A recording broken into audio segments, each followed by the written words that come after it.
واتقوا الله الذي تساءلون به والأرحام إن الله كان عليكم رقيبا يا أيها الذين آمنوا اتقوا الله حق تقاته ولا تموتن إلا وأنتم مسلمون يا أيها الذين آمنوا اتقوا الله وقولوا قولا سديدا يصلح لكم أعمالكم ويغفر لكم ذنوبكم ومن يطع الله ورسوله فقد فاز فوزا عظيما.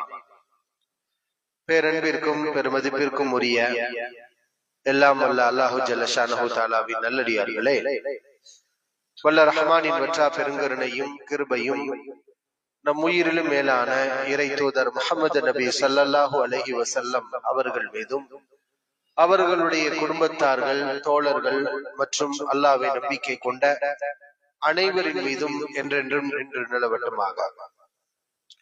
எல்லாம் வல்ல அல்லாஹ்வின் நல்லடியார்களே, அல்ஹம்துலில்லாஹ், இன்றைய தினம் சுபு தொழுகைக்கு பிறகு அல்லாஹ்வுடைய ஆலயத்திலே அமர்ந்து நல்லுபதேசத்தை கேட்பதற்காக நாம் அனைவரும் இங்கே சங்கமித்திருக்கின்றோம்.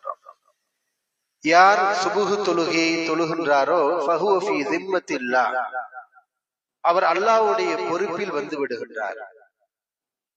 ஒருவர் சுபுகை தொழுது விட்டால் அவருக்கு அல்லாஹ் பொறுப்பேற்றுக் கொள்கின்றார். அவருடைய அனைத்து காரியங்களுக்கும் அல்லாஹ் பொறுப்பேற்றுக் கொள்கின்றார். அப்படிப்பட்ட ஒரு சிறப்புக்குரிய ஒரு வழிபாட்டை செய்தவர்களாக இங்கே நாம் அமர்ந்திருக்கின்றோம். இந்த நேரத்தில் இன்றைய சூழ்நிலையில் நாம் அறிந்து கொள்ள வேண்டிய ஒரே ஒரு விஷயத்தை பற்றி மட்டும் சில தகவல்களை நாம் அறிந்து கொள்வோம்.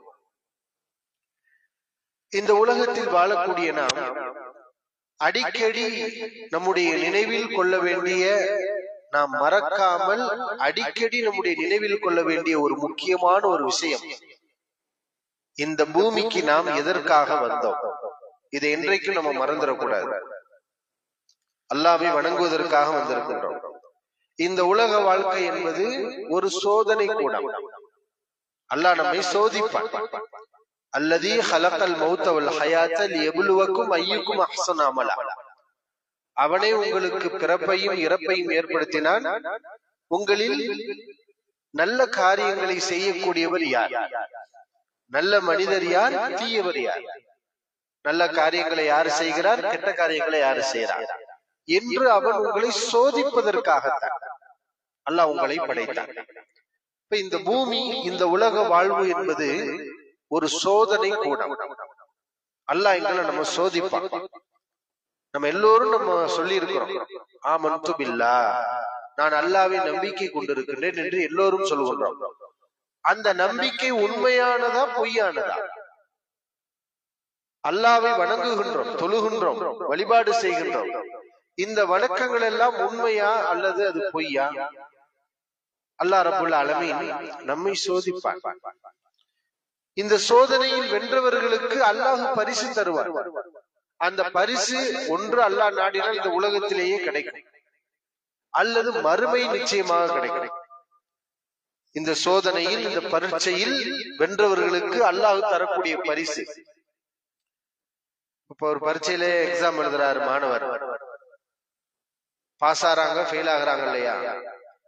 பாஸ் ஆகி நல்ல மார்க் எடுத்தா அவங்களுக்கு அதுக்குரிய கண்ணியம், மரியாதை இந்த உலகத்திலே வழங்கப்படும். கிட்டத்தட்ட அது மாதிரிதான் இந்த உலகம் என்பது. நாம் எக்ஸாம் எழுதுறதுக்காண்டி வந்திருக்கிறோம். அல்லாஹ் நம்மள டெஸ்ட் பண்ணுவான். எப்படி நீ உண்மையிலே அல்லாஹ்வை நம்பி இருக்கியா இல்லையா? இந்த மார்க்கத்தை நீ சரியான முறையில் கடைபிடிக்கிறாயா இல்லையா? அல்லாஹ் நம்மள சோதிப்பான். இந்த சோதனையில் வென்றவர்களுக்கு மறுமையிலே சொர்க்கம், இந்த சோதனையில் தோற்றவர்களுக்கு மறுமையிலே நரகம். சோதனை எப்படி வரும்? பல்வேறு ரூபங்களில், பல்வேறு விதங்களில், வடிவங்களில் சோதனை நமக்கு வரும். ஒன்று, நம்ம சம்பாதிக்கக்கூடிய செல்வங்கள்ல சோதனை வரலாம். செல்வங்கள், வியாபாரம் செய்யறோம், திடீர்னு பெரிய நஷ்டம் வந்துருச்சு, அப்படி சோதனை வரலாம். அல்லது நமக்கு நோய், ஒரு நோய் ஏற்படுது, கொடிய நோய் ஏற்படுது, அப்படி நமக்கு சோதனை ஏற்படலாம். அல்லது மனைவி சரியில்லை, சில பேருக்கு அப்படி சோதனை, சில பேருக்கு கணவன் சரியில்லைன்னு சோதனை, சில பேருக்கு பிள்ளைங்க சரியில்லை, சில பேருக்கு பெற்றோர்கள் சரியில்லை. இப்படி சோதனை செல்வத்தின் மூலமாகவோ உடல் நோயின் மூலமாகவோ என்ன வழியில் வேண்டுமானாலும் வரலாம். இஸ்லாமிய மார்க்கத்தை எதிர்க்கக்கூடியவர்களின் மூலமும் வரலாம். நல்ல விளங்கி, இஸ்லாமிய சமூகத்தில் இருக்கக்கூடிய முஸ்லிம்களின் மூலமாக கூட நமக்கு சோதனைகள் வரலாம். சோதனைகள் எந்த வழியில் வேண்டுமானாலும் வரும். முஸ்லிம்களின் மூலம் வரும், முஸ்லிம் அல்லாதவர்களின் மூலம் வரும். அப்ப இந்த சோதனைகள்ல நம்ம தடம் மாறிடக்கூடாது, சோதனைகளை கண்டு பயந்துடக்கூடாது. சோதனைகளை கொடுக்கக்கூடியவன் யாரு? அல்லாஹுதான் கொடுக்கிறான். நமக்கு ஒரு கஷ்டம் வருதா, ஒரு சோதனை வருதா, சோதனையில தான் தெரியும் இவனுடைய ஈமான் உண்மையானதா பொய்யானதான்.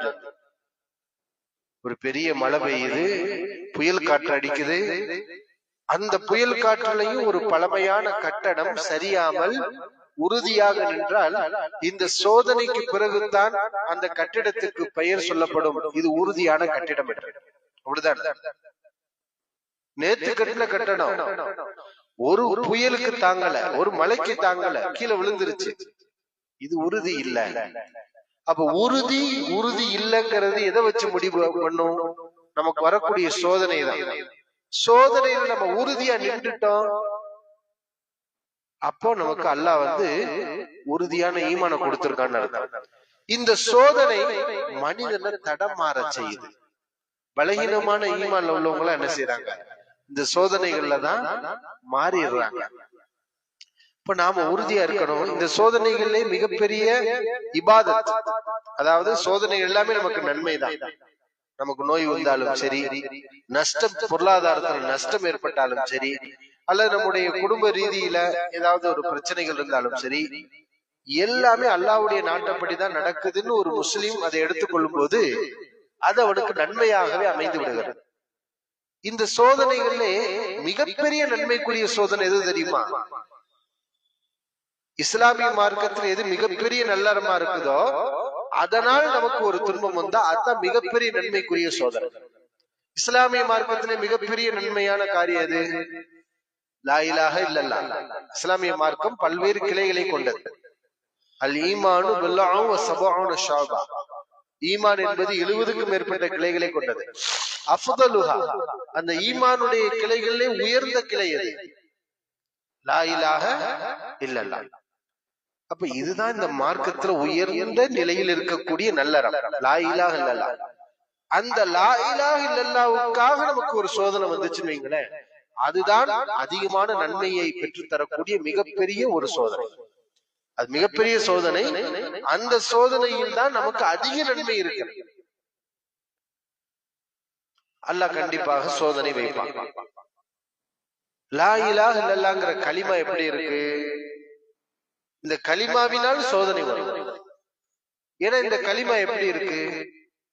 லா இலாஹ, யாருமே கடவுள் இல்லை, வணங்குவதற்கு தகுதியானவர் யாரும் இல்லை, இல்லல்லாஹ், அல்லாஹ்வை தவிர. வணங்குவதற்கு தகுதியானவர் யாரும் இல்லை, அல்லாஹ்வை தவிர.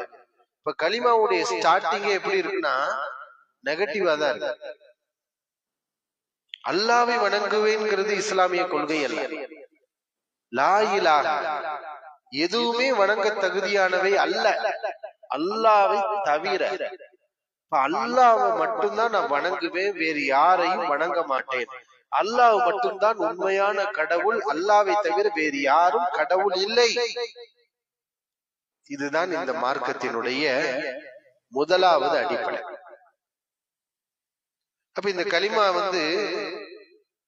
மற்றவர்களோட ஒரு கான்ட்ரவர்சி ஆகிறமா இதுதான் இருக்குது. ஏன்னா இன்னைக்கு உலகத்துல பார்த்தோம்னா கடவுள்களுக்கு பஞ்சமே கிடையாது. கடவுள்கள் எத்தனை இருக்கிறது சொல்ல முடியுமா? நம்மளால குறிப்பிட்டு சொல்லிட முடியுமா? யாருமே நம்பரே போட முடியாது. ஏன்னா உலகத்துல ஒவ்வொரு நாளும் கடவுள்கள் புதுசு புதுசா என்ன செய்யறாங்க, உருவாக்கப்படுறாங்க. கடவுள் உருவாகுவதில்லை, போலி கடவுள்கள் மனிதனால் உருவாக்கப்படுகின்றார்கள். நேற்று வரைக்கும் நம்மோட வாழ்ந்திருப்பான், இன்னைக்கு செத்து இருப்பான், நாளைக்கு அவன் கடவுள். நேற்று வரைக்கும் ஒருத்தர் நடிகனா இருந்திருப்பான், அவனை இன்னைக்கு கடவுள் ஆக்கிடுவாங்க. ஒரு மனிதனாக வாழ்ந்திருப்பான், மரணித்து விட்டால் அவன் கடவுள். இப்படி மரம் கடவுள், மனிதன் கடவுள், கல் மலை கடவுள், செடி கொடிகளை கடவுளா வணங்குறான், பாம்பு போன்ற விஷ ஜந்துக்களை கடவுளா வணங்குறான். பயம், அதை வணங்கணும்னா நம்மளை கொத்தாம இருக்கும். அதனாலதான் மனிதனுக்கு பாதிப்பை ஏற்படுத்தக்கூடிய தீய ஜந்துக்கள் அதெல்லாம் கடவுளாக வணங்கப்படுகிறது. அப்ப சூரியன் கடவுள், கடல் கடவுள், எல்லாமே கடவுளா வணங்கப்படுகிறது. அப்ப இன்றைக்கு அல்லாவை தவிர உலகத்துல அத்துணையும் கடவுள்களாக மக்கள் உருவாக்கி வச்சிருக்கிறாங்க. இப்ப இஸ்லாம் என்ன சொல்லுது? இது எதுவுமே கடவுள் கிடையாது. இப்படி சொல்லும் போது இதை எதிர்க்காம இருப்பானா? கண்டிப்பா மனுஷன் எதிர்ப்பான். எதிர்த்தாலும் இதைத்தான் நம்ம சொல்லணும், இதைத்தான் நம்ம நம்பணும். ஒரு மனுஷன் அவன் பெற்றோர்களை வணங்கிட்டு இருக்கிறான், மூதாதையர்களை வணங்கிட்டு இருக்கிறான். இன்றைக்கு மனிதன் வணங்கக்கூடிய அத்தனையும் பாத்தீங்கன்னா எல்லாமே புதிதாக உருவானவன். ஆனால் இவன் நினைத்துக் கொள்வான், மனுஷன் என்ன நினைக்கிறான்? இது எங்களுடைய முன்னோர்கள் வணங்கியது, நாங்க வாழையடி வாழையாக பரம்பரை பரம்பரையாக 1000 வருஷத்துக்கு முன்னாடி இருந்து நாங்க இதை வணங்கிட்டு இருக்கிறோம், அதனால விட மாட்டான். ஆனா இவன்ல உள்ள பிரச்சனை என்ன தெரியுமா? நீ இத வணங்குற, இது பொய்யான தெய்வம், இது மனிதனால் உருவாக்கப்பட்டது, இத வணங்காதன்னு சொன்னா கேட்க மாட்டான், விட மாட்டான். ஆனா இத வணங்குற இல்ல, இதையும் சேர்த்து வணங்குன்னு சொன்னா சேர்த்து வணங்கிக்கிறான். மனிதனுடைய நிலை எப்படி இருக்குன்னா, அவன் பழக்கப்பட்டு ஒரு விஷயத்த செஞ்சுட்டான், வணங்கிட்டான் அப்படின்னு சொன்னா அதை விட மாட்டான். ஆனா இதையும் சேர்த்துக்கொண்டு சொன்னா சேர்த்துக்கிறோம். இப்ப அந்த அடிப்படையில தான் நிறைய கடவுள்கள் ஒண்ணுக்கு பின்னாடி அதையும் சேர்த்துக்கிறோம், இதையும் சேர்த்துக்கிறோம், இதை வணங்கு, எல்லாத்தையும் வணங்கு.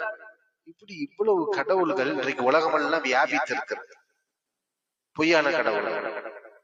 இப்ப இப்படித்தான் லா இலாஹ இல்லல்லாஹ்ல இருந்து ஷைத்தான் மனுஷன் என்ன செய்யறான்? வழிகெடுத்து கொண்டு வந்தான். ஆனா உண்மையிலே ஆதி கொள்கைன்னு பார்த்தா என்ன? ஆதி கொள்கை என்றால் மனிதன் இந்த பூமிக்கு வரும்போது இருந்த முதல் கொள்கை என்னவென்றால் லா இலாஹ இல்லல்லாஹ், அல்லாஹ்வை தவிர வணக்கத்துக்குரியவன் யாருமே. ஆதம் அலைஹிஸ்ஸலாம் இந்த பூமிக்கு வரும்போது அவங்க அல்லாஹ் மட்டும் தானே வணங்கினாங்க. அவங்க பிள்ளைங்க எல்லாம் யார வணங்கினாங்க?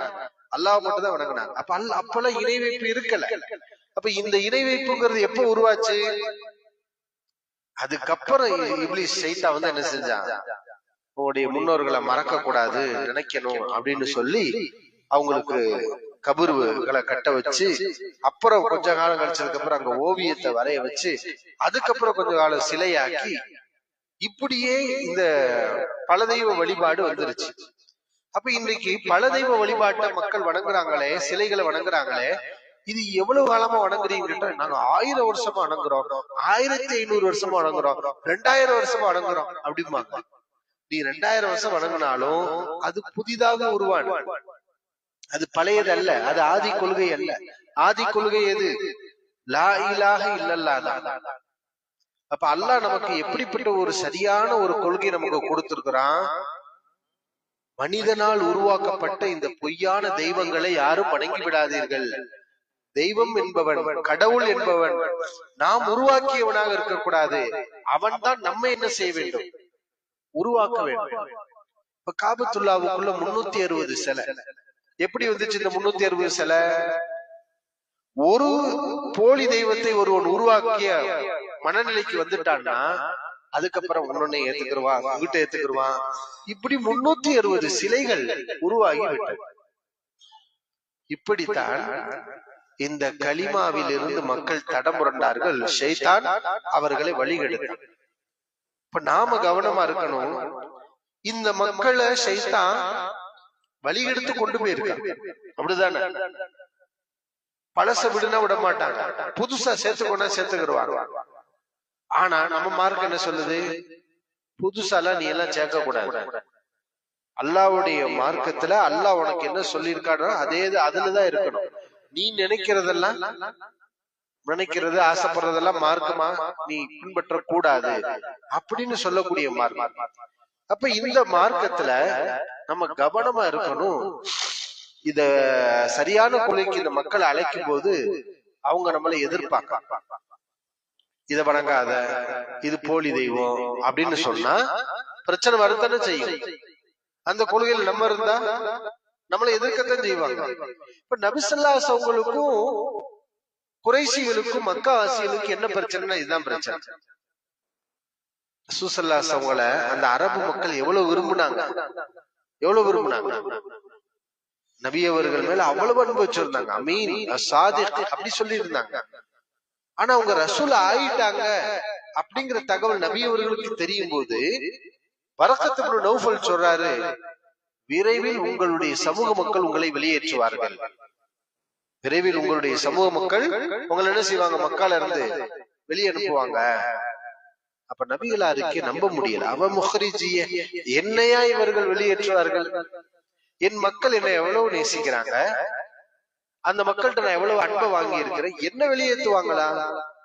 உங்களை மட்டுமல்ல, இந்த மனிதன் அவனாக உருவாக்கி கொண்ட இந்த போலி தெய்வங்களுக்காக உங்களை நேசிக்கக்கூடிய, மிகவும் விரும்பக்கூடிய உங்களையே என்ன செய்வாங்க, வெளியேற்றுவாங்க. இது கண்டிப்பா நடக்கும். இது உங்களுக்கு மட்டுமல்ல, வரலாற்றுல யாரெல்லாம் இந்த உண்மைகளை சொன்னாங்க, அல்லாஹ் ஒருவனை மட்டும்தான் வணங்கணும், இது எல்லாமே நாம உருவாக்கியது, இது வரலாற்றுல எப்போதும் எங்கேயோ உருவாக்கியது பார்த்தோம்னா, இந்த சிலை வழிபாட்டுக்கு ரொம்ப பழமையிலே பழமன்னு பார்த்தோம்னா வத்து சுவாதான்.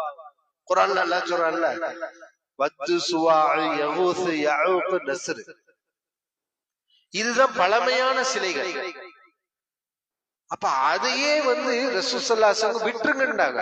அப்ப மக்கள் என்ன சொன்னாங்க, குறைஷிகள், இதை எப்படி நாங்க விட முடியும்? எங்க மூதாதையராக பரம்பரையாக நாங்க இதை வணங்கிட்டு வர்றோம், இவ்வளவு பழமையாக இந்த வழிபாடு இருக்கிறது, இது அப்படி நாங்க விட்டுற முடியுமா? அப்ப முஹம்மது ஸல்லல்லாஹு அலைஹி வஸல்லம் அவங்களுக்கு என்ன சொன்னாங்க, இது பழமை அல்ல, இது இப்லீஸால் புதிதாக உங்களிடத்துல முன்னோர்கள்ட்ட உருவாக்கப்பட்டு நீங்க அப்படியே பின்பற்றிக்கிட்டு வர்றீங்க. பழமையான கொள்கை லா இலாஹ இல்லல்லாஹ் தான். நம்முடைய தமிழ் சமூகத்தில் எடுத்துக்கோங்களேன், இன்றைக்கு இந்த சிலை வழிபாடு, கடவுளின் பெயரால் போலி கடவுள்கள் எவ்வளவு உருவாயிருக்கு. ஆனா உண்மையிலே தமிழ் இலக்கியங்கள்லையும் நூல்கள்லையும் சொல்லப்பட்ட உண்மை என்ன, லா இலாஹ இல்லல்லாஹ் தான் சொல்லப்பட்டிருக்கு. அப்படிதான் வள்ளுவர் திருக்குறள் ஒரு இடத்துல வள்ளுவர் சொல்றார், தனக்குவமை இல்லாதான் தாழ் சேர்ந்தார் கல்லாமல் மனக்கவலை மாற்றல் அறி. தனக்கு உவமை இல்லாதவன், கடவுளை பற்றி அவர் சொல்கிறார், தனக்கு உவமை இல்லாதான், தனக்கு உவமையே இல்லாதவன். குர்ஆன் சொல்றது அப்படி சொல்றார், லம் யகுல் லஹு குஃபுவன் அஹத், அல்லாஹ்வுக்கு நிகரானவன் யாரு, உவமையே இல்லை, அப்படிப்பட்ட ஒருவன் தான் கடவுள். ஆனால் இன்றைக்கு மனிதன் என்ன செய்கிறான், அவனாக கடவுள்களை இவனாக கற்பனை செய்து ஒப்பீடு செய்து உருவகப்படுத்தி சிலைகளை வெடித்து வணங்குகின்றான். அப்ப இந்த மாதிரி ஒன்றே குலம் ஒருவனே தேவன் இப்படியெல்லாம் சொல்லப்பட்டு இதெல்லாம் மக்கள், இது எல்லாருடைய உள்ளத்துல இருக்குது, இருந்தும் கூட அதுல இருந்து சைத்தான் என்ன செய்யறான், அவங்கள அப்படியே மாத்தி வேற பக்கம் கொண்டு போயிட்டு. சரி, இப்படி கொண்டு போய் இருக்கிறாங்கன்னு வைங்களேன், இவங்கள்ட்ட நம்ம பிரச்சாரம் பண்றோம் அல்லது நாம நம்ம கொள்கையில இருக்கிறோம். இப்ப என்ன நடக்கும், அல்லாஹ் நாடினா அவங்க மூலம் கூட சோதனை வரும். நபி ஸல்லல்லாஹு அலைஹி வஸல்லம் அவங்களுக்கு இவங்க மூலம்தான் சோதனையே வந்துச்சு. யார் மூலம் சோதனை வந்துச்சு, இந்த சிலை வழிபாட்டுக்காரர்களால் தான் நபிகளாருக்கு சோதனை வந்தது. அப்ப நபிகளார் கொடுமைப்படுத்தினாங்க, சஹாபாக்களை கொடுமைப்படுத்தினாங்க, ஊரை விட்டு விரட்டினாங்க. நபி ஸல்லல்லாஹு அலைஹி வஸல்லம் இந்த லா இலாஹ இல்லல்லாஹ்ங்கற கொள்கைக்காக செல்வத்தை கொடுத்தாங்க, ஊரை தியாகம் பண்ணாங்க, அடி துன்பம் ஏச்சு பேச்சு எல்லாத்தையும் என்ன செஞ்சாங்க, வாங்கிக்கிட்டாங்க. ஆனா கொஞ்சம் கூட இந்த கொள்கையில இருந்து அவங்க என்ன செய்யல, இந்த சோதனையில பின்வாங்க, பலகீனப்படல. கடைசி வரைக்கும் மக்கள் அடிச்சாலும் லா இலாஹ இல்லல்லாஹ் தான், இந்த கொள்கையை விட்டுருந்தாலும் லா இலாஹ இல்லல்லாஹ் தான், பரவாயில்லை இந்த பூமியில இல்லன்னா வேற பூமியில கூட நான் வாழ்ந்துக்கிறேன்னு அங்க கூட என்ன செஞ்சாங்க, மதீனாவுக்கு ஹிஜ்ரத் பண்ணாங்க, அபிசீனியாவுக்கு ஹிஜ்ரத் பண்ணாங்க. அப்ப இப்படி எல்லாம் உறுதியாக இருந்த வரலாறு நமக்கு தெரியும். முஸ்லிம்கள் நம்ம இதெல்லாரும் படிச்சு வச்சிருக்கோம். இந்த வரலாறு நமக்கு தெரியணும். ஏன் இதை நான் இன்னைக்கு சொல்றேன் தெரியுமா? இன்றைக்கு நாம வாழக்கூடிய இந்திய நாட்டில் முஸ்லிம்கள், முஸ்லிம் அல்லாதவர்கள், கிறிஸ்தவர்கள், இப்படி பல்வேறு தரப்புல எல்லா மக்களும் இருக்கிறாங்களா இல்லையா? கிறிஸ்தவர்களுக்கு அவர்கள் ஒரு வித்தியாசமான கொள்கையில் இருக்கிறாங்க, அதனால அவங்க ஒரு தனி ஒரு கூட்டம். முஸ்லிம்கள் நாம ஒரு வேறுபடுத்தக்கூடிய ஒரு கொள்கையில இருக்கிறோம், நாம ஒரு தனி ஒரு மதமாக இருக்கின்றோம். இந்துக்கள் அப்படிங்கிறாங்க. ஆனா இந்த ஹிந்து என்பதே ஒரு பொய்யான ஒண்ணு. ஏன்னா அது அந்த மக்களுடைய நம்பிக்கையும் கிடையாது. அது ஆங்கிலேயர்களால் இந்த மக்களை எல்லாம் எதுல சேர்க்கிறது? ஏன்னா முஸ்லிம்களுக்கு இருக்கு தனி மார்க்கம் இருக்கு, கிறிஸ்தவர்களுக்கு தனி மார்க்கம் இருக்கு, இந்துக்கள் அப்படின்னா அவங்களுக்கு தனி மார்க்கம் இல்லையே. அவங்க ஒரு தெய்வத்தை வணங்கக்கூடியவங்க கிடையாது. ஒரு பெண்ணை வணங்கக்கூடியவங்க இருப்பாங்க, மரத்தை வணங்கக்கூடியவங்க இருப்பாங்க, மலையை வணங்கக்கூடியவங்க இருப்பாங்க, இப்படி எதை வேண்டுமானால் வணங்கலாம்ங்கிற கொள்கையில இருப்பாங்க, அல்லது எதையும் வணங்கவே கூடாதுங்கிற நாத்திக கொள்கையில இருப்பாங்க, அல்லது முன்னோர்களை வணங்கக்கூடியவங்களா இருப்பாங்க. அப்ப இந்த மக்களை எல்லாம் எப்படி நம்ம ஒண்ணு சேர்க்கிறது? ஏன்னா ஒருத்தவங்களுக்கு தனித்தனி பேர் வைக்க முடியாது. அப்ப ரிலிஜனை வகைப்படுத்துறதுக்காண்டி ஆங்கிலம் என்ன பண்ணா, அப்ப 50 பேருக்கு ஹிந்துன்னு பேர் வச்சு அப்படின்னு அவனால் உருவாக்கப்பட்ட ஒன்றுதான் அது. இப்ப இப்படித்தான் இன்றைக்கு நம்ம வாழக்கூடிய இந்தியாவில் சூழ்நிலை இருக்கிறது. இப்ப நாம லா இலாஹ இல்லல்லாஹ்ங்கிற கொள்கையில் நம்ம இருக்கிறோம், முஸ்லிம் அல்லாத மக்களோட நம்ம பழகுறோம். இப்ப நம்முடைய நாடு எப்படி நமக்கு உரிமைகளை வழங்கி இருக்கு? இப்ப இந்திய நாட்டில் இந்திய அரசியலமைப்பு சட்டத்தை நமக்கு முன்னாடி வகுத்தவர்கள், இந்த நாட்டின் தலைவர்களாக இருந்தவர்கள் சட்டங்களை வகுத்து கொடுத்துட்டு போயிருக்காங்க. அதுல என்ன, இந்தியாவுல முஸ்லிம்கள் அவங்க முஸ்லிம்கள் மட்டும் இல்ல, இந்தியாவுல ஒரு குடிமகன் அவன் விரும்புகின்ற கொள்கையை பின்பற்றான், அவன் விரும்பக்கூடிய கொள்கையை பின்பற்றான். நீ இந்துவா இருக்கியா இருந்துக்கோ, கிறிஸ்தவனா இருக்கியா இருந்துக்கோ, நீ முஸ்லிமா இருக்கியா இருந்துக்கோ, இருக்கலாம் மட்டுமல்ல பிரச்சாரம் செய்யலாம். அவன் விரும்புற கொள்கை என்ன செய்யலாம், அவன் மக்கள்கிட்ட கருத்துரிமை இருக்கிறது, விரும்பியதை பேசலாம். விரும்பியதை பேசலாம் என்றால் அவன் நம்பக்கூடிய நம்பிக்கை என்ன செய்யலாம், மக்கள்கிட்ட தாராளமா எடுத்து சொல்லலாம். அப்ப இப்படி ஒரு உரிமை வழங்கப்பட்டிருக்கக்கூடிய நாட்டில் தான் நாம் வாழ்ந்து கொண்டிருக்கிறோம். மக்கா மாதிரி கிடையாது. மக்காவுல என்ன, நீ முஸ்லிமாவே வாழக்கூடாது, லா இலாஹ இல்லல்லாஹ் கலிமாவை பேசக்கூடாது, நீ பள்ளிவாசல்ல தொழுவ கூடாது, இப்படிங்கிற ஒரு நிலை இருந்துதான் மக்காவுல இருந்துச்சு. ஆனா நாம் வாழக்கூடிய இந்திய நாட்டில் அப்படிப்பட்ட சூழல் கிடையாது. அபிசீனியாவுல இருந்துச்சு இல்லையா, ஒரு கிறிஸ்தவர் மன்னர் அங்க ஆட்சி செய்தார், ஆனால் அங்க முஸ்லிம்களாக வாழ்ந்து கொண்டிருந்தார்கள், தங்களுடைய மார்க்கத்தை கடைபிடிச்சாங்க. அதனாலதான் ரசூல் ஸல்லல்லாஹு அலைஹி வஸல்லம் மக்காவுல இருந்து எங்க போக சொன்னாங்க, அபிசீனியாவுக்கு போக சொன்னாங்க. அப்ப இந்த நாடுங்கிறது இங்க ஹிஜ்ரத் தேவையில்லை. ஏன்னா இந்த நாட்டிலே நமக்கு எல்லாமே இருக்கு, நமக்கு உரிமை இருக்கு, மத உரிமை இருக்கிறது, வழிபாடு செய்யக்கூடிய உரிமை இருக்கு, எல்லாமே இருக்கு. ஆனா இங்கே வாழக்கூடிய நாம ஒரு உண்மையை நம்ம உணரணும். என்னன்னு சொன்னா, முஸ்லிம் அல்லாதவர்கள் சொல்றோம் இல்லையா, அதுல இப்ப 2 சாரார் இருக்கிறாங்க. நம்ம வாழக்கூடிய நாட்டில் முஸ்லிம் அல்லாதவர்கள் 2 சாரார். ஒரு சாரார் இவங்கதான் அதிகமா இருக்கிறாங்க. என்னன்னா, முஸ்லிம்களை எதிரிகளை அவங்க நினைக்கிறது இல்ல. நம்ம லா இலாஹ இல்லல்லாஹ்ங்கிற கொள்கையை இருக்கிறனால நம்மள அவங்க என்ன செய்ய மாட்டாங்க, எதிரியால நினைக்க மாட்டாங்க. அவங்களுக்கு தெரியும் இவங்க அல்லாஹ் ஒருவனைத்தான் வணங்குவாங்க, நம்மள கல்லு மண்ணு எதையுமே வணங்க மாட்டாங்க அப்படிங்கிறது அவங்களுக்கு தெரியும். அவங்களுடைய வழிபாட்டை செஞ்சுக்கிட்டு இருப்பாங்க. இப்ப நமக்கு அவங்களுக்கு மத்தியில பிரச்சனை எதுவுமே இல்லை. இப்படிப்பட்டவர்கள் தான் முஸ்லிம் அல்லாதவர்கள்ல கணிசமான அளவு இருக்கிறாங்க இந்தியாவில். ஆனா ஒரு கூட்டம் இருக்குது, ஷைத்தான் எல்லா இடத்துலயும் இருப்பான் இல்லையா. இப்ப முஸ்லிம் அல்லாதவர்கள்ல இன்னொரு கூட்டம் இருக்குது. இவங்க அவங்களோட குறைவுதான். இவங்க யாருன்னா இந்த குறைசிகள் மாதிரி உள்ள நோய் பிடிச்சவங்க. நபி ஸல்லல்லாஹு அலைஹி அவங்களுக்கு எதிராக அந்த குறைசிகள் பண்ணாங்க இல்லையா, அந்த மாதிரியான குரூர புத்தி உடையவர்கள் இருக்கிறாங்க. ஷைத்தான் அவங்களை என்ன செய்யறான், தூண்டி விடுறான். என்ன, அது எப்படி, இவன் லா இலாஹ இல்லல்லாஹ்ங்கிற கொள்கையில ஏத்துக்கலாம், நம்ம எப்படி எல்லாத்தையும் வணங்குறோம், அது மாதிரி இவன் எல்லாத்தையும் வணங்கணும், இப்படிங்கிற ஒரு மனநிலைக்கு நம்மளை கொண்டு வரணுங்கிறதுக்காக முஸ்லிம்களை அழிக்க வேண்டும். முஸ்லிம்கள் அழிக்கணும்னா எதனால முஸ்லிம்களை அழிக்கணும்னு நினைக்கிறான், முஸ்லிம்களுடைய கொள்கை உனக்கு பிடிக்கல.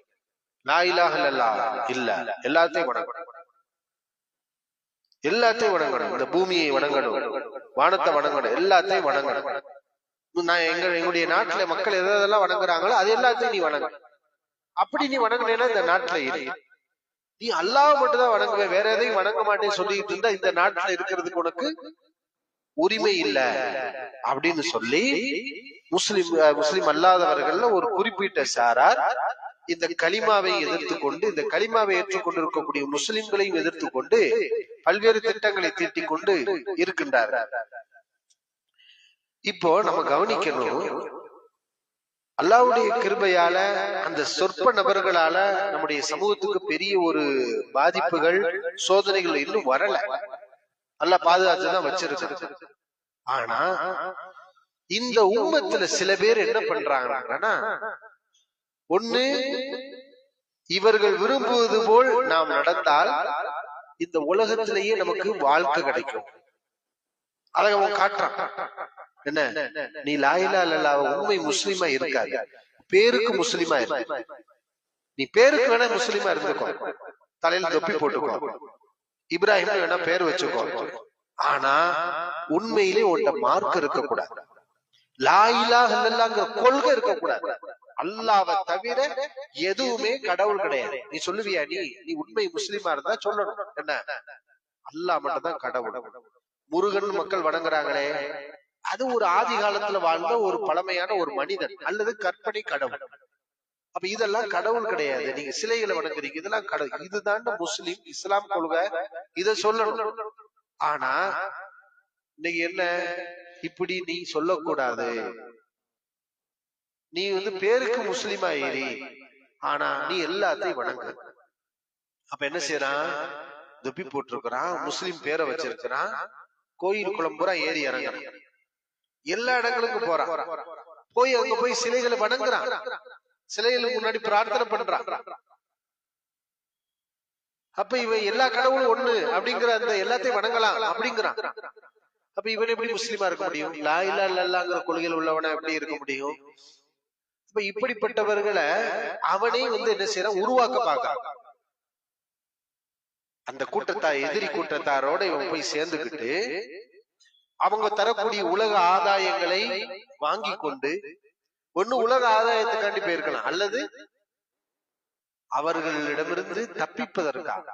இவனுக்கு ஏதாவது ஒரு ஆபத்து வந்திருக்கும், ஏதாவது பிரச்சனை மாட்டிருப்பான், அந்த பிரச்சனைல இருந்து தப்பிக்கிறதுக்காக அந்த கூட்டத்துல போய் சேர்ந்திருப்பான். ஏதோ ஒரு உலக ஆதாயம், இந்த உலக ஆதாயத்துக்காக அங்க போய் சேர்ந்து கொண்டு இந்த கலிமாவில் இருந்து தடம் மாறி விட்டான். இப்ப தடம் இப்லீஸ் எப்படி வெளியெடுக்கிறான், தடம் மாறிட்டு அதை நோக்கி அவன் அழைக்கிறான். யார கூப்பிடுறான்? முஸ்லிம்களை கூப்பிடுறான். முஸ்லிம் அல்லாதவங்கல்ல, முஸ்லிம்களை நான் எப்படி எல்லாத்தையும் வணங்குறேன், எல்லா இடத்துக்கு போறேன், அது மாதிரி நீங்களும் இருங்க, வாங்க எல்லாரும் வாங்க அப்படி நம்மள முஸ்லிம்களுக்கு. இவன் எப்படி முஸ்லிமா இருக்க முடியும்? இவன் அழைக்கிறது எப்படி இஸ்லாமா இருக்க முடியும்? அப்ப எப்படிப்பட்ட காலகட்டத்துல நம்ம இருக்கிறோம் புரியுதா உங்களுக்கு? குறைசிகள், அதாவது இன்னைக்கு குறைசிகள் என்ன செஞ்சான்னா பகிரங்கமா எதிர்த்தான். இந்த நமக்கு ஆபத்தானவன் யாரு? காஃபிரா முனாஃபிகா? முனாஃபிக் தான் ரொம்ப டேஞ்சரான. ஏன்னா காஃபிர் பகிரங்கமா எடுத்துட்டு போயிருவான். இந்த முனாஃபிக் என்ன செய்வான் தெரியுமா? முஸ்லிமா வேடம் போட்டு நம்மளை குழப்புறதுக்கும் மார்க்கத்தை அழிக்கிறதுக்கும் பாப்பான். அப்ப இந்த மாதிரியான முனாஃபிக்குகள் தான் இன்னைக்கு இவங்க உருவாக்க பாக்குறாங்க. இந்த இஸ்லாத்தை அழிக்க நினைக்கக்கூடிய, இந்த கலிமாவை எதிர்க்கக்கூடிய முஸ்லிம் அல்லாதவர்கள் இருக்கக்கூடிய அந்த சொற்ப சாரார் முஸ்லிம்கள் எப்படி மாறணும்னு நினைக்கிறாங்கன்னா முனாஃபிக்குகளா மாறணும்னு நினைக்கிறாங்க. அப்ப அவன் என்ன செய்யறான், நீ காஃபிரா வந்துடாத, நீ என்ன செய், நிறைய முனாஃபிக்குகளை நீ உருவாக்க வேண்டும். அப்ப நீ என்ன செய், நீ ஒரு முனாஃபிக்கா ஏறி நீ முஸ்லிம் வேடம் போடு. நீ அந்த சமூகத்துல தானே பிறந்த, அங்கதானே வளர்ந்த, தொப்பிய மாட்டிக்கோ, தாடிய வச்சுக்கோ, முஸ்லிம் பேரை வச்சுக்கோ, அதை விட்டு வந்துடாத, பள்ளிவாசலுக்கெல்லாம் போ, எப்படியா சண்டை போட்டு எங்கிட்டாவது எப்படி பள்ளிவாசல போய் தொழுது. ஆனா உன்னுடைய கொள்கை எதுவுமே முஸ்லிமா இருக்கக்கூடாது. இதுதான் இஸ்லாம் சொன்னாலே உன்ன தொப்பி தாடி பேரு இது மட்டும்தான் இஸ்லாம் இருக்கணும். ஆனா உண்மையில் உன்னுடைய கொள்கை என்ன? லா இலாஹ இல்லல்லாஹ். அந்த கொள்கையில இருக்கக்கூடாது. நீ எல்லாத்தையும் வணங்கணும், எல்லா இடங்களுக்கும் நீ போகணும், எல்லாத்தையும் வழிபாடு செய்யணும். அப்ப இந்த மாதிரியான கொள்கையில கொஞ்சம் தடம் மாறினவங்களுக்கு சில விஷயங்கள்லாம் ஆதாரமா தெரியும். என்ன? அப்புறம் அரபு நாடுகள்லயே கோயில் கட்டி வச்சிருக்காங்க, இதெல்லாம் அவங்க எடுத்து பேசுவாங்க. அப்ப இப்படி முனாஃபிக்கின்களை உருவாக்குவதற்கு ஷைத்தான் முயற்சிக்கின்றான். அப்ப நாம எச்சரிக்கையா இருக்கணும், கவனமா இருக்கணும். நம்முடைய சமூகத்துல மார்க்க தெளிவில்லாதவர்கள், இப்ப மார்க்க நம்ம தெரிஞ்சிருக்கணும் வைங்களேன், நாம அல்லாஹ் நம்மளை பாதுகாக்கணும். ஒருத்தன் காசே அள்ளி கொடுக்குறான், இந்த களிமா விட்டுருன்னு சொன்னா விட்டுறலாமா?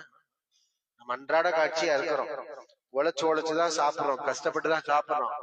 திடீர்னு ஒரு பெரிய அமௌண்ட் வருது, அந்த அமௌண்ட்டை எடுத்துக்கிட்டோம்னா நம்ம லா இலாஹ இல்லல்லாஹ்ங்கிற கொள்கையை விட்டுட்டா நமக்கு இந்த அமௌண்ட் கிடைக்குன்னு சொன்னா போயிடலாமா? நம்ம இப்ப நம்ம என்ன நினைக்கணும்? அல்லாஹ் நம்மளை சோதிக்கிறான்.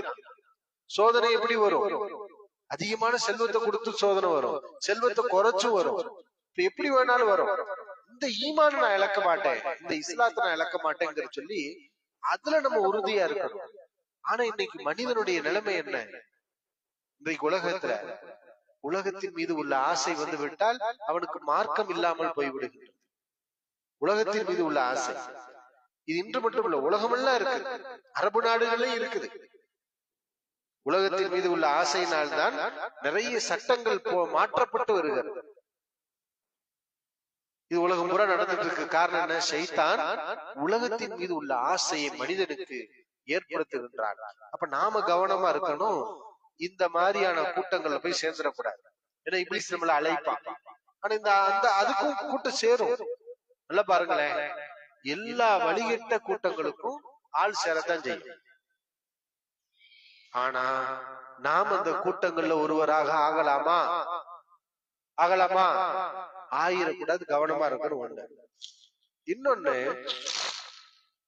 அப்ப எவ்வளவுதான் நமக்கு மறைமுகமாகவோ நேரடியாகவோ நமக்கு இவர்கள் துன்பங்களை துயரங்களை கொடுத்தாலும் நாம கவனமாக இருக்கணும், அந்த பக்கம் நம்ம பெயரக்கூடாது. லா இலாஹ இல்லல்லாஹ்ல பலகீனப்பட்டு விடக்கூடாது, இதுல நம்ம உறுதியா இருக்கணும்.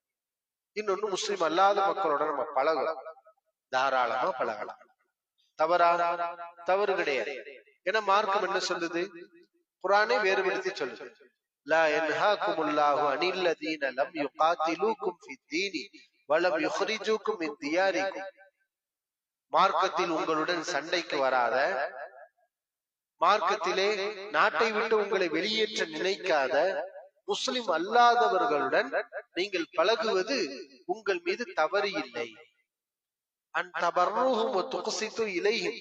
அவர்களுக்கு நீங்கள் நன்மை செய்யலாம், அவர்களிடத்தில் நீங்கள் நீதமாக நடந்து கொள்ளுங்கள். அல்லாஹ் நீதமாக நடந்து கொள்ளக்கூடியவனை விரும்புகிறான். இப்படி எல்லாம் குர்ஆன் ஆயத்து இருக்கு.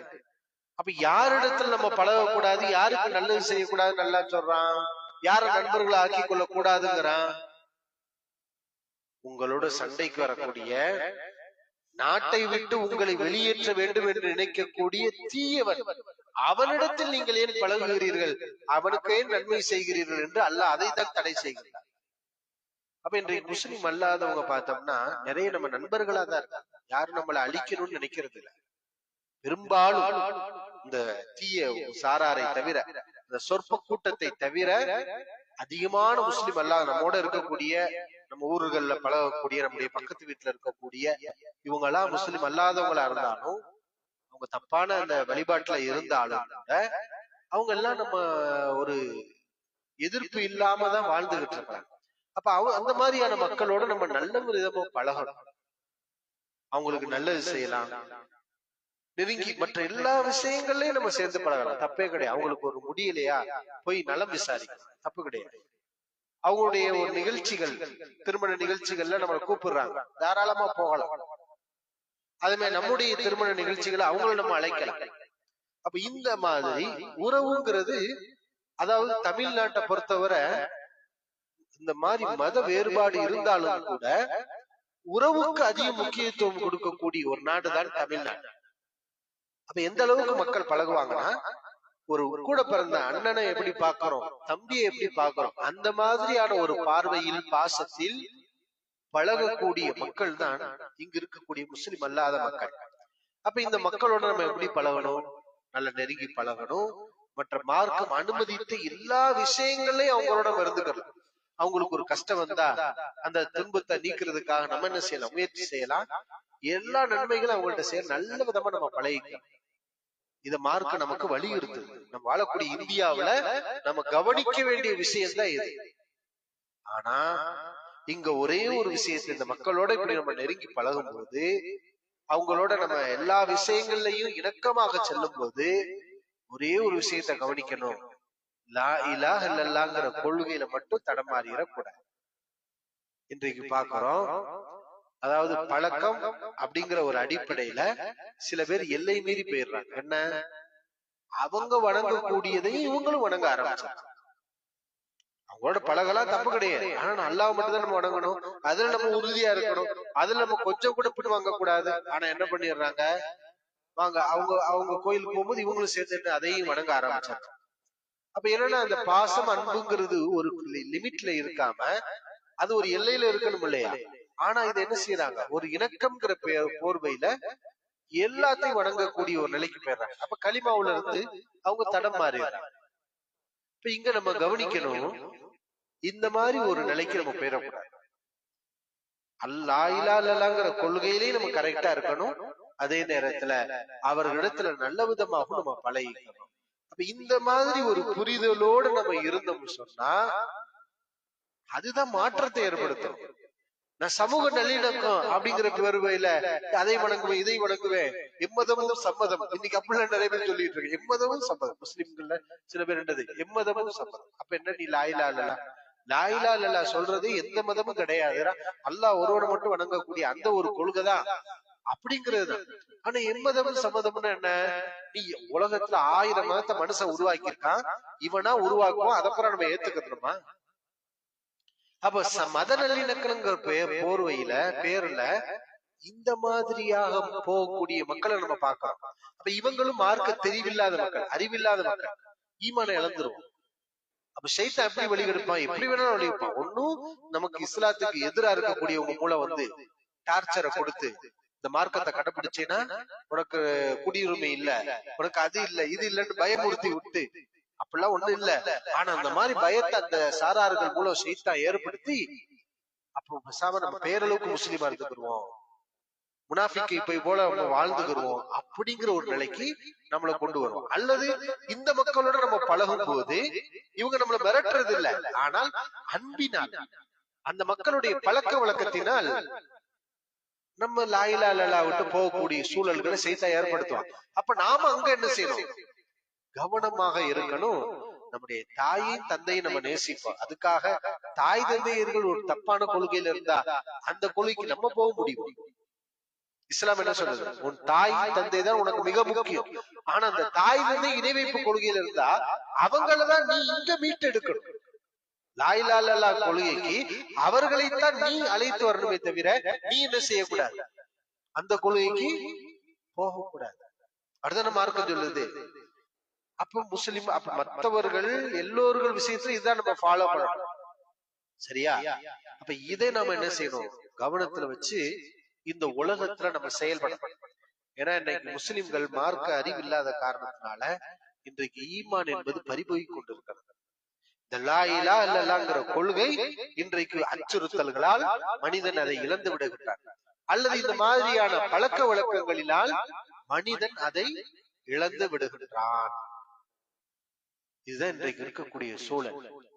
இப்ப நாம மக்களிடத்துல நல்ல விதமாகவும் பழகணும், அதே நேரத்துல மார்க்கத்தை கடைபிடிக்கணும்.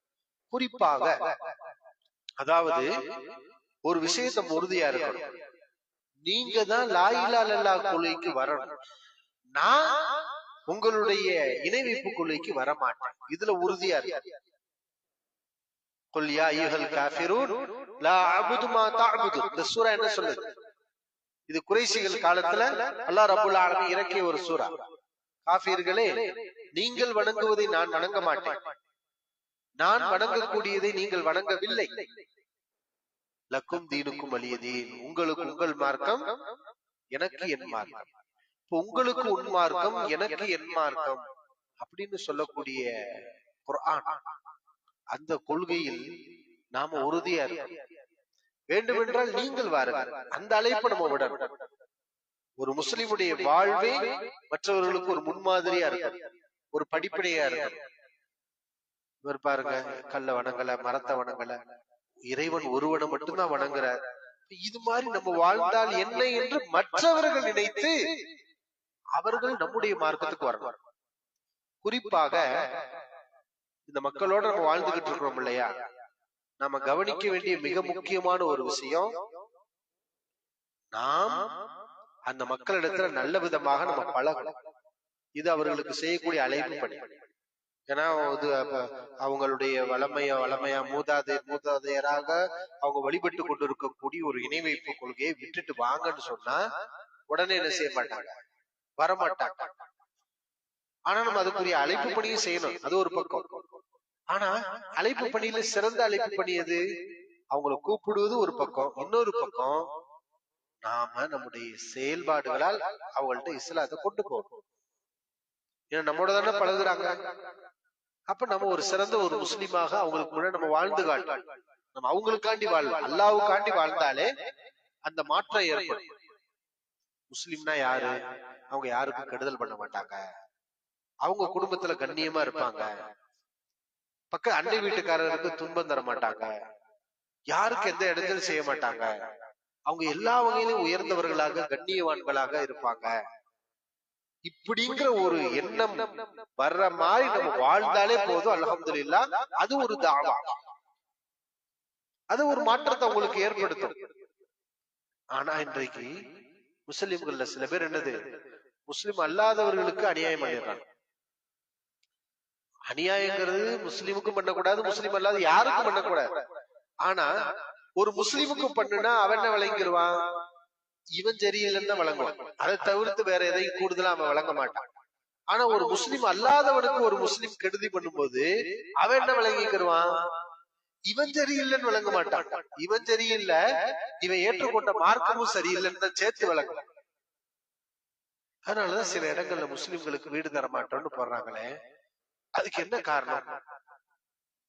அவன் என்ன புரிஞ்சிருக்கான், முஸ்லிம்கள் எல்லோருமே இப்படி அப்படின்னு புரிஞ்சிருக்கான். அப்ப இஸ்லாம் மார்க்கமே இப்படி அப்படின்னு வழங்குறதுனாலதான் இந்த மாதிரியான சிந்தனை அவன்கிட்ட வருது. இதுக்கு என்ன காரணம் என்று பார்த்தால், சில இடங்கள்ல அந்த வீடுகள்ல முஸ்லிம்களுக்கு கொடுத்திருக்கிறாங்க, ஒரு வாடகைக்கு போறது, போய் இருந்தா அடுத்தவங்க பொருள் வீடு, அதை எப்படி நம்ம முறையா நடக்கணும், அந்த இது எதுவுமே இல்லை. அந்த வீட்டுக்காரனை எதுக்கு வீடு கொடுத்தோன்னு நினைக்கிற வகையில இவனுடைய செயல்பாடு. அப்ப கடைசியில அவன் என்ன மனநிலைக்கு போயிறான், இப்ப முஸ்லிம்கள் எல்லாருமே இப்படித்தான் இருப்பாங்க போல அப்படின்னு. அது தப்பு, அது அவன் தவறா நினைக்கிறான். அப்படி அல்ல, முஸ்லிம்கள் எல்லோரும் அப்படி அல்ல, இஸ்லாமும் அப்படி அல்ல, இவன் ஆள் சரியில்லை. அப்ப இது எப்படி அவனை தாவாவுக்கு கூப்பிடுறதுக்கு பதிலா இஸ்லாத்தின் மீது நல்ல அபிப்பிராயத்தை, நம்ம உண்மையான மார்க்கத்தை அவன்கிட்ட சொல்றதுக்கு பதிலா மார்க்கத்தை களங்கப்படுத்திடுறான். ஒரு மனிதன், ஒரு முஸ்லிம் அநியாயம் செய்யறதுனால, தப்பு செய்யறதுனால முஸ்லிம் அல்லாத மக்களுக்கு மத்தியில மார்க்கத்தை அவன் என்ன செய்யறான், களங்கப்படுத்தி கெட்டதா காட்டிடுறான். அப்ப இந்த மாதிரியான ஒரு பாதிப்புகள் எல்லாம் ஏற்படும். அப்ப இதெல்லாம் நம்ம வாழக்கூடிய சூழல்கள்ல கவனிக்கணும். நம்முடைய நடத்தை மார்க்க அடிப்படையில இருக்கணும், அதுல நம்ம உறுதியா இருக்கணும். கொஞ்சம் கூட என்ன செய்யக்கூடாது, அதை நம்ம தடமாறிடக்கூடாது. ஏன்னா இது மக்களோட நம்ம பழகுறோம். அப்போ அந்த மக்கள் நம்மகிட்ட இருந்து நல்ல விஷயத்தை எடுக்கணுமே தவிர அவர்கள்ட்ட இருக்கக்கூடிய தீய விஷயங்கள் நம்மகிட்ட வரக்கூடாது. சில பேர் என்ன செய்ய பாக்குறோமா இல்லையா, இந்த புத்தாண்டு கொண்டாட்டம் வருது, இஸ்லாத்துல அனுமதி இருக்கா புத்தாண்டு கொண்டாடுவதற்கு? அது கிறிஸ்தவர்களுடைய மத வழிபாடு. அதை இன்னைக்கு அவன் எப்படி ஆக்கிட்டான், உலகம் பூரா உள்ள பொதுவான ஒரு மக்களுக்குரிய ஒரு கொண்டாட்டமாக அதை ஆக்குறான். நியூ இயர், புத்தாண்டு. இஸ்லாத்துல அப்படி ஒண்ணும் கிடையாது. அதே மாதிரி தீபாவளி கொண்டாட்டம் வந்தா முஸ்லிம்களும் சேர்ந்து தீபாவளி கொண்டாடுறாங்க, இன்னைக்கு நல்ல நாள் அப்படின்னு சொல்லி இன்னைக்கு அதை கொண்டாடக்கூடிய கலாச்சாரம். அப்ப என்ன, மார்க்க அறிவு இல்ல. மார்க்க அறிவு இருந்தா இது மூட நம்பிக்கை, இது சிலை வழிபாடு, இது ஒரு தவறான ஒரு கலாச்சாரம், இது வேண்டாம் அப்படின்னு ஒண்ணு நம்ம செய்யாம இருந்தா போதும். ஆனா இன்னைக்கு என்ன, அந்த அறிவு இல்லாதனால மற்ற மக்களோட நம்ம பழகுறோம் இல்லையா, இதை செஞ்சாலும் ஏத்துக்கிறோங்கிற மனநிலை இருக்கனால நீ செய்தியா நான் அதை ஏத்துக்கிறேன், மத நிலை இருக்கும், உன் கொண்டாட்டமா அதையும் நான் ஏத்துக்கிறேன், அதை நானும் கொண்டாடுறேன், இப்படிங்கிற ஒரு நிலைக்கு போனா கடைசி என்ன நடக்கும்? அந்த 1000 போலி கடவுள்கள் உருவாச்சு இல்லையா, அது எல்லாத்தையும் ஏற்றுக்கொள்ளக்கூடிய மனநிலைக்கு இவன் வந்துருவான். லா இலாஹ இல்லல்லாஹ்ங்கிற கொள்கையை விட்டு இஸ்லாத்தை விட்டு இவன் போயிருவான். அப்படிப்பட்ட ஒரு நிலை உருவாயிடும். இப்ப ஷைத்தான் இப்படித்தான் நமக்கு ஒண்ணு துன்பங்களை கொடுத்து அல்லது துயரங்களை கொடுத்து அல்லது ஆசை வார்த்தைகளை காட்டி அல்லது இந்த மாதிரியான பழக்க வழக்கங்களின் மூலமாக எங்கேயாவது ஒரு இடத்துல இவன் இந்த களிமா விட்டு தடமாறிட மாட்டானா, போயிட மாட்டானா என்று அவன் பார்த்து கொண்டிருக்கின்றான். நாம் கவனமாக இருந்து நம்முடைய மார்க்கத்தை நம்ம உறுதியா இருக்கணும். அல்லாஹ் ரப்பல் ஆலமீன் நமக்கு நேரான வழியை கொடுத்து நேரான வழியிலேயே நம்மை மரணிக்க செய்வானாக. வாஹிரு தஅவானா அல்ஹம்துலில்லாஹி ரப்பில் ஆலமீன். அஸ்ஸலாமு அலைக்கும் வரஹ்மத்துல்லாஹி வபரகாத்துஹு.